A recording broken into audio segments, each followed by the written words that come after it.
a cheap hatchback from communist Czechoslovakia, 140 horsepower, 720 kilograms. January 1977, Col de Turini, French Alps. 198 cars start the Monte Carlo Rally, 45 finish. 2 of them are Skodas. They take first and second in their class. 12th and 15th overall, against Lancia Stratos, against Porsche 911, against cars worth 10 times more. The Skoda 130 RS just beat the West at its own game. How does a budget coupe built behind the Iron Curtain humiliate rally royalty? What engineering lets a 1.3-liter motor punch above everything in its weight class? And why does nobody remember the car that changed everything? The 130 RS rolls out of the factory. Rear engine, rear wheel drive.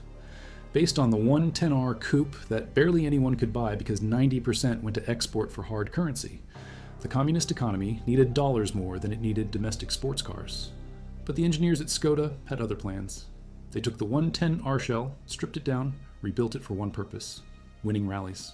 The FIA homologation comes through in December 1975. Document number 640, Group 4, now they can race. The 1.3-liter all-aluminium 4-cylinder sits behind the rear axle. 8-valve iron head, dual Weber carburetors, dry sump lubrication so the oil doesn't slosh during hard cornering. Peak output, 140 brake horsepower at high revs. Some competition versions hit 142. Top speed on the right gearing, 220 kilometers per hour. That is 136 miles per hour from a motor smaller than most modern motorcycles. The chassis uses independent suspension front and rear. The rear engine makes the nose light. Steering is sharp. Under power, the back end steps out. You feel it immediately. Drivers say it dances. Some say it bites. Throttle response is instant. No turbo lag. No electronic nannies. Just mechanical connection between your right foot and the rear wheels. The only thing between you and a backward exit through a snowbank is talent and nerve. Now for context. 1977, rally costs are exploding. Lancia fields the Stratos, mid-mounted Ferrari, Dino 2.4-liter V6, 190 horsepower, purpose-built from scratch for rallying, World Rally Champion, 1974, 75, 76.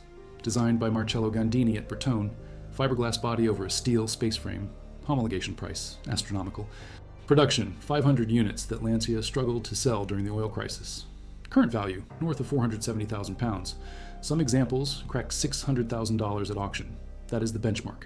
That is what the 130 RS has to beat. A new 911 in the mid-70s cost serious cash.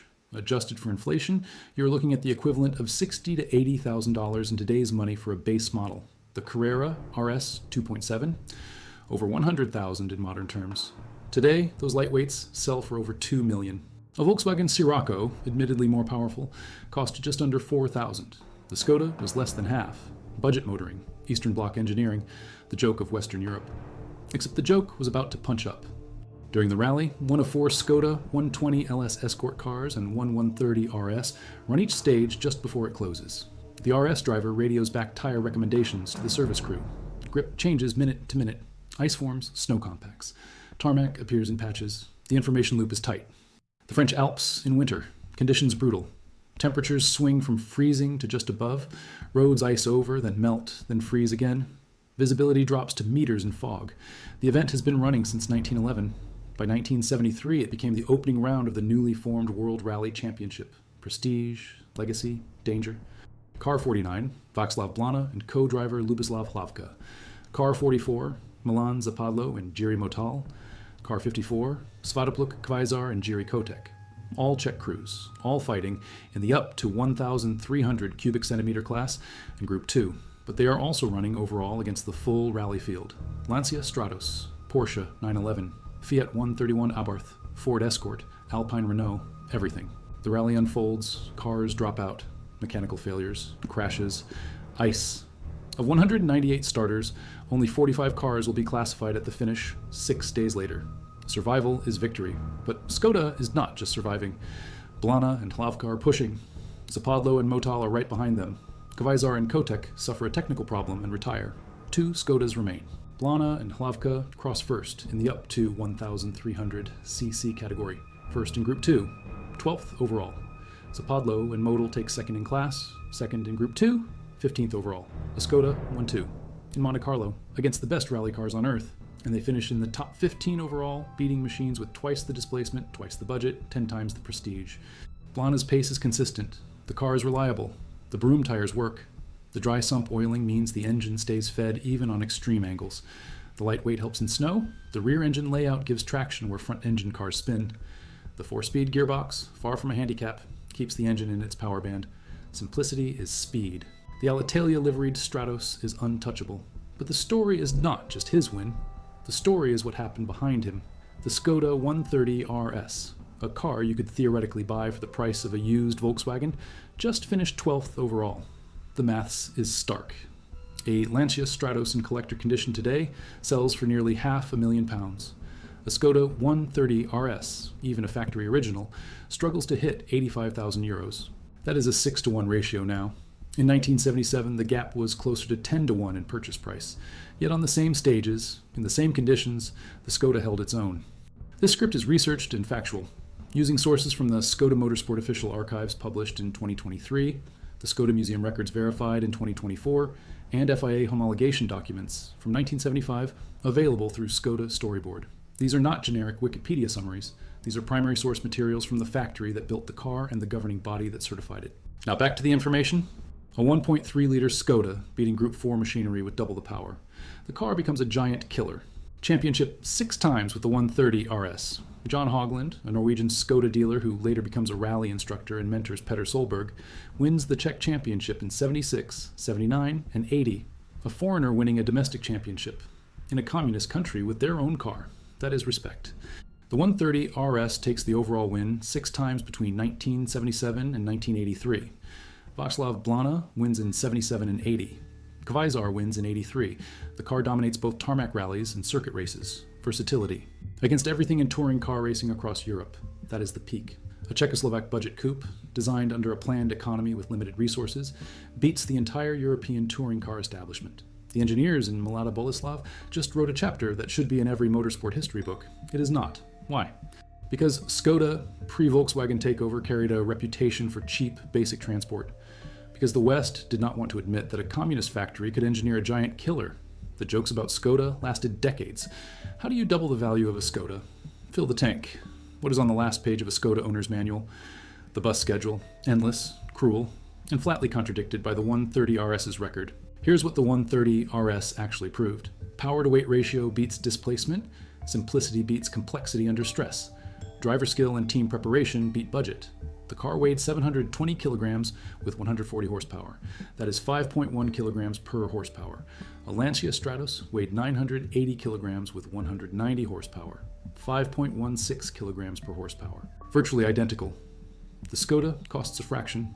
The Stratos has a Ferrari engine and Italian design house bodywork. The performance gap is a rounding error. Scouts. Those cars enter club racing and autocross. They train a generation of Czech drivers. The 130 RS becomes a legend in Eastern Europe, while the West ignores it. The Skoda Favorite, a front-wheel drive hatchback developed in the late 80s, enters rallying. The Berlin Wall fell in 89.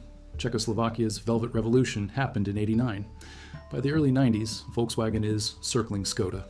In 1991, Volkswagen acquires a stake. By 2000, full ownership.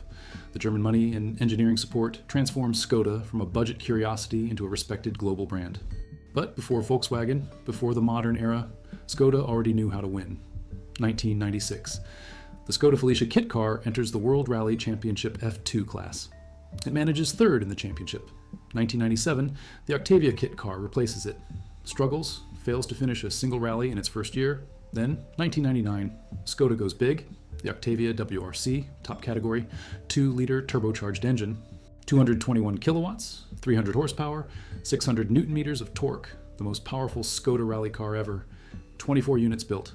Armin Schwartz drives it to 4th overall at Monte Carlo in 2001. Not a win, but a statement. Skoda belongs in the top tier. It runs until 2005. Then, Skoda shifts strategy. WRC is expensive. The cars are too complex, too costly for customer teams. Skoda pivots to a lower class with a bigger market.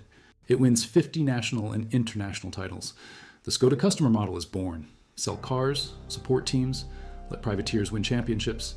The factory does not need to field a works team if the customers are winning everywhere. 1.6-liter turbocharged engine, 214 kilowatts, 291 horsepower, 4-wheel drive, 5-speed sequential gearbox. This car rewrites the rulebook. 4,116 podium finishes, 12,616 event starts. That is a 27% win rate and a 33% podium rate. across all conditions, all surfaces, all continents. The Fabia Rally 2 becomes the benchmark in WRC2, not just competitive, dominant. Pontus Tiedemund and Jonas Andersson, 2017, Jan Kopecki and Pavel Dressler, 2018, Kalle Rovanperä and Jonna Haltunen, WRC2 Pro Champions, 2019. Rovanperä is 19 years old, the youngest world champion ever in rallying. He does it in a Skoda. Later he moves to Toyota and wins the outright WRC title, but he learned in a Fabia. Andreas Mikkelsen wins in 2021 and 2023. Emil Lindholm, 2022. The Fabia keeps winning. Skoda Motorsport wins the WRC2 manufacturer's title 5 times between 2015 and 2019. Customer teams win over 100 national championships. 6 Czech titles, 3 German titles, titles in Africa, Asia Pacific, North America, South America, Middle East. Everywhere. The letters stand for Rally Sport. They mean something. They mean 47 years of winning. Improved throttle response, better torque delivery. The car tests in the Czech Republic, France, Italy, Croatia, Germany, Belgium, Spain, and northern Finland. Every surface, every condition. Then it races. Skoda Motorsport does not even field a factory team anymore. They support Talksport WRT, a German customer team. Talksport runs the cars. Skoda provides engineers, mechanics, parts, setup data. The customer model works, wins keep coming. The successor car, the RS Rally 2, continues the streak. As of late 2025, Skoda Fabia RS Rally 2 crews are still winning WRC2 events. John Czerny and Andrei Krajcha win the Central European Rally in October 2025. Nikolai Gryazin leads the WRC2 Challenger standings heading into the final round in Saudi Arabia in November 2025. The car is 3 years old and still the class benchmark. You need a car that does not break. The performance gap is one category, WRC1 versus WRC2. But Fabia crews regularly beat WRC1 privateers and sometimes even factory teams on individual stages when conditions suit. The value equation is the same as 1977, more wins per dollar than anything else. Teams queue for delivery slots. The car is not just good, it is the gold standard. Citroën C3 Rally 2, Toyota GR Yaris Rally 2, Hyundai i20 Rally 2, Ford Fiesta Rally 2, all fight for the same market. Skoda outsells them all. The DNA from Lada Boleslav in 75 runs straight through to Passau in 25. Build for the stage, not the showroom. Make it fixable. A broken part in service costs you time. A simple fix gets you back out. Skoda rally cars are not the most advanced. They are the most practical. That is the lesson from the 130 RS. That is why the Fabia Rally 2 wins. Also comment from which city you are hearing this from. This script uses verified data from Skoda Motorsport official press releases published between 2022 and 2025, FIA World Rally Championship results databases, and Skoda Storyboard historical archives. Primary sources, not speculation. Now back to the information. 1977 Monte Carlo Rally. Total entries, 198. Finishers, 45. Attrition rate, 77%. Only 23% of the field survives. Skoda puts 2 cars in that 23%. Both finish in the top 15 overall. Both win their class against Porsche, against Lancia, against Fiat, against Alpine, against Ford. The odds were impossible. Skoda made them irrelevant. Václav Blana, career rally driver for Skoda, wins Monte Carlo class in 77, wins Acropolis class twice, 79 and 81, finishing 8th overall both times. Wins Peace and Friendship Cup twice. Wins Czech Rally Championship in 77. His name should be in rally history books next to Waldegard, Munari, Roral. It is not. He drove the wrong car from the wrong country, but his results speak. 8th overall at Acropolis, twice, in a 1.3-liter Skoda. That is not luck. That is mastery. The third pillar of Skoda's rally program. Wins the first ever Czech Rally Championship in 85, driving a 130 RS even after the factory moves on. Wins Peace and Friendship Cup in 83. Wins British RAC Rally class in 78, finishing 20th overall. Kavaizar later wins again in 85, driving the 130 LR, an updated version. He retires, becomes a driving instructor, passes the knowledge forward. These men are not just drivers. They are architects of Skoda's motorsport identity. One of his students, Petter Solberg, wins the World Rally Championship in 2003. The lineage runs through Hogland, through the 130 RS, through Skoda's obsession with making rally cars that work. That championship includes races at Brno, Zolder, Jarama, Salzburgring, Monza, circuits across Europe. The 130 RS, designed for rallying, pivots to tarmac racing and dominates. The car is a weapon on any surface. The car competed for 8 years and won constantly. Production, 200 factory-built examples, dozens more from Svazarm. Survival rate today, low. Many crashed. Many rebuilt. Many crashed again. Finding an original factory 130 RS is nearly impossible. Replicas exist. Good ones cost 40,000 euros. Originals, when they surface, hit 85,000 euros or more. Still cheaper than a Lancia Stratos by a factor of 6. Still a bargain for what it represents. Verum tires were domestic, but not world-class by Western standards. Every component was a compromise. Yet the engineers optimized every compromise. The result, a car that punched 10 weight classes above its price point. It wins its class constantly. The 130 RS cost 1/10 what a Stratos cost. It won its class and finished in the top 15 overall. The ratio changes. The principle does not. Skoda has been proving it for 50 years. The Fabia, Octavia, Superb, Kodiaq, Enyaq. Professional products. Reliable, well-built, competitive on price. The jokes stopped. The sales numbers prove it. Skoda sells over 900,000 cars per year globally as of 2024. Profit margins second only to Porsche within the Volkswagen Group. That is respect. The RS badge on a modern Fabia or Octavia traces directly back to the 130 RS in 75. Rally Sport. The letters mean 50 years of motorsport. They mean Monte Carlo 77. They mean Acropolis 79. They mean 1,900 Fabia Rally 2 victories. They mean 4 WRC2 world titles in the last decade. They mean credibility earned on stages, not in marketing departments. Skoda Motorsport today operates differently than in 77. No factory team since 2020. Full customer support model. Sell cars to privateers. Provide engineering backup. Supply parts. Train mechanics. Let the customers win. TalkSport WRT runs the lead. Fabia RS Rally 2 program in WRC2. Skoda engineers embedded in the team. The wins count the same. The trophies are real. The approach is smarter. Lower cost. Broader reach. More teams means more chances to win. The 130 RS philosophy lives in every Fabia Rally 2. Simple, durable, fast enough. 3 pillars. You cannot have cutting-edge aero if it breaks on the first rock impact.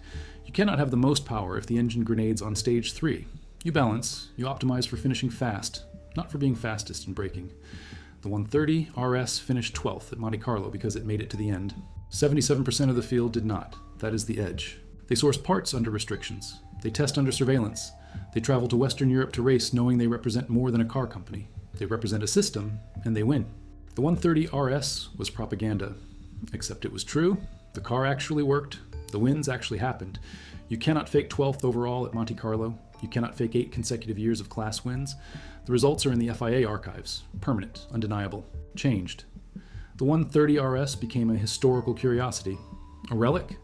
The RS badge survived, but the context faded. People forgot that Skoda once humiliated the West on the world's most famous rally. They forgot that a 720-kilogram coupe with 140 horsepower finished ahead of machines with twice the power. They forgot because the car came from the wrong place at the wrong time. To document, to prove. His car, an original factory competition car from the era, is maintained by his company Kale Motorsport. He drives it on the same Monte Carlo stages where Blana and Hlavka won. The car still works. The sound is the same. The rear engine layout still makes it dance through hairpins. 50 years later, the engineering is proven. They painted the factory Fabia R5 rally cars in the same blue and red livery that Blana's car wore. Tradition, heritage, continuity. Andreas Mikkelsen drove the liveried Fabia to a WRC2 win at Monte Carlo 2017. 40 years, 2 different cars, same result. Skoda wins at Monte Carlo. The Fabia Rally 2 family from 2015 to May 2022 had achieved 4,186 podiums in 13,091 starts, 1,714 victories. That is a 32% podium rate, a 13% win rate across all surfaces, all weather, all competition. No other Rally 2 car has those numbers. The Fabia RS Rally 2, introduced in 2022, continues the streak. By late 2025, it has over 200 units sold. Crews are winning. Grazin leads WRC2 Challenger. Cerny wins the Central European Rally. Solberg won stages at Monte Carlo 2023. The car is 3 years old and still evolving.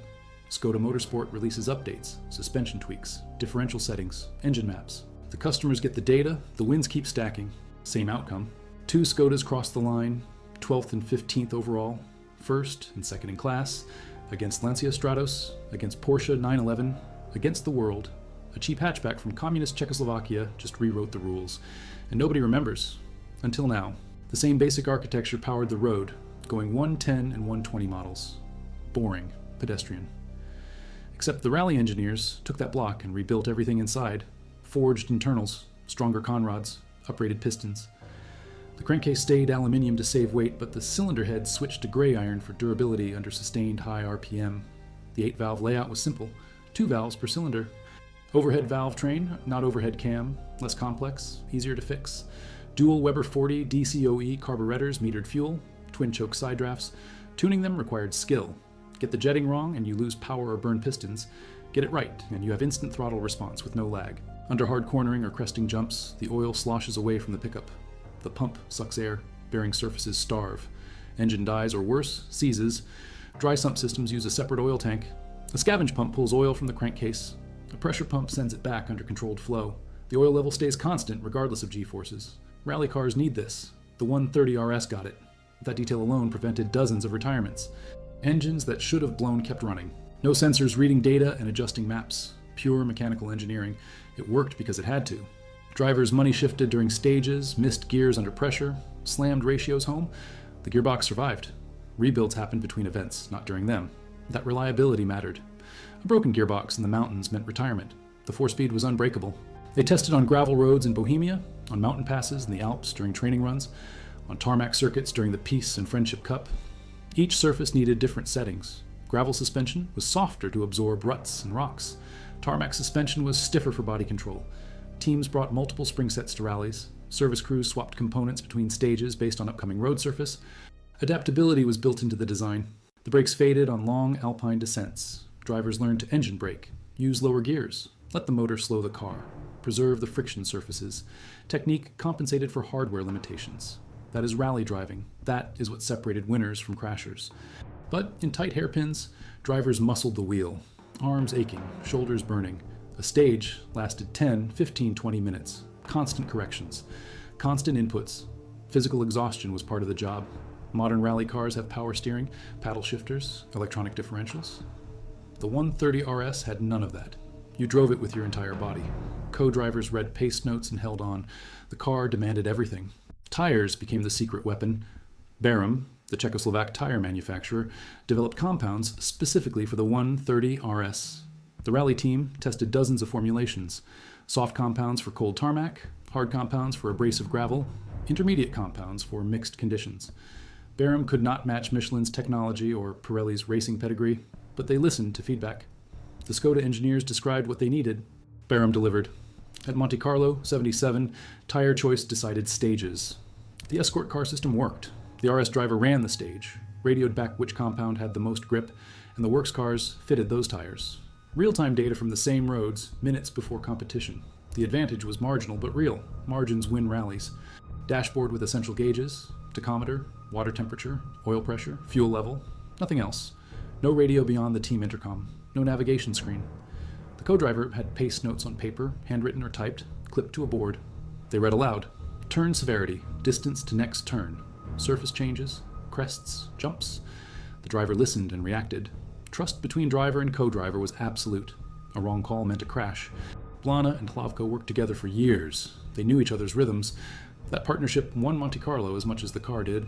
A handheld extinguisher bolted near the driver's seat. If a fuel line ruptured and fire started, you had seconds to get out. The 130 RS ran a rear-mounted fuel tank. In a rear impact, fuel could spill. Drivers knew the risks. They drove anyway. The era was brutal. Deaths happened. Careers ended in hospitals. The sport did not stop. It moved forward. Regulations tightened slowly. The 130 RS competed during the dangerous years. The fact that Skoda crews mostly avoided serious injury speaks to driving skill and maybe luck. The 500 km per day training regimen was not metaphorical. They actually drove that much. Multiple drivers taking shifts in the cars, wearing in brakes, betting in tires, learning exactly how much speed the car could carry into specific corners under specific conditions. No detail was too small. They measured fuel consumption per stage to optimize refueling stops. They prepositioned spare parts along the route at service points. They rehearsed driver changes and tire swaps until mechanics could do them blindfolded in under 3 minutes. Preparation that defeated randomness. After 83, the 130 RS faded from factory competition. Competitors moved to turbocharged all-wheel drive Group B machines. The Audi Quattro changed everything. Skoda could not compete. The car went to privateer teams and kept winning regional events. The 130 RS legacy lived in the engineers who designed the Fabia Rally 2 decades later. They grew up watching the 130 RS win. They understood the formula: simplicity, durability, driver focus. They applied those lessons. 1,900 victories prove it worked. They found the original build sheets for the Monte Carlo's 77 works cars. Car 49, Blana's car, weighed exactly 715 kilograms at scrutineering, 5 kilos lighter than the homologation minimum. The engineers had shaved every possible gram. Thinner glass, lighter seat frames, minimal soundproofing. Every detail mattered. The weight saved translated to fractions of a second per corner. Over 6 days and hundreds of corners, those fractions became minutes. Minutes became positions. 12th overall, first in class. The engineering obsession paid off. The records prove it. The win stands forever.